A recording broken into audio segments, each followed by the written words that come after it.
அம்மை என்ன ஏய் அம்மை என்ன கடவுள் எனக்கு மட்டும் ஏன் இந்த சோதனை பண்றாப்லன்னு எனக்கு ஒண்ணுமே புரியலமே.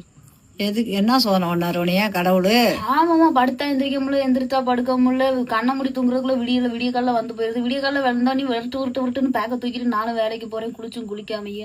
அங்க போய் வேலைக்கு போனா அங்க போன இடமெல்லாம் எனக்கு தூக்கமா வருது. நான் வேலையை பாக்குறதா இல்ல சோத்தை திங்கிறதா இல்ல தூக்கத்தை பாக்குறதா எதை பாக்குறேன்னு தெரியல. அங்க வேலையை முடிச்சு போட்டு வீட்டுக்கு வந்தா மணி 11 போயிடுது.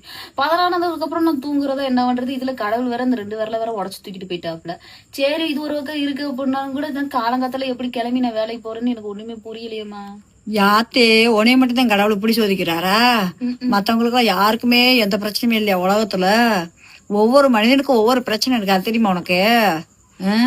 நீ மட்டும்தான் பிரச்சனை இருக்க மாதிரியே சொல்ற. போய் வச்சுட்டு படுப்பாளா? காலை தூங்கி வச்சு காலை டீ காப்பியோட நான் வந்துகிட்டு இருக்கணுமே, தெரிய வேணா?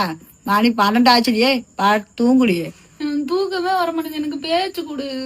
பேச்சு கொடுக்கவா? பேச்சு கொடுக்க நான் பேச்சு போட்டியாளரா? பேச்சு கொடு. இல்ல நானு பேச்சு போட்டியாளரா? நானு 2 பேரும் அங்க நான் பேசுற வச்சுல மயக்கம்தான் வரும், தூக்கம் வராது. பட்டில ஆடல் மாடல் போட்டிருக்காங்க. படிப்புல சாமியே தூக்கிட்டு போயிட்டாங்க. மச்சாதான் முதல்ல உன தொட்டது எப்படி இருந்தது சொல்லு. அப்படி இருந்தது அப்படி இருந்தது வச்சுட்டு படுப்பாரா?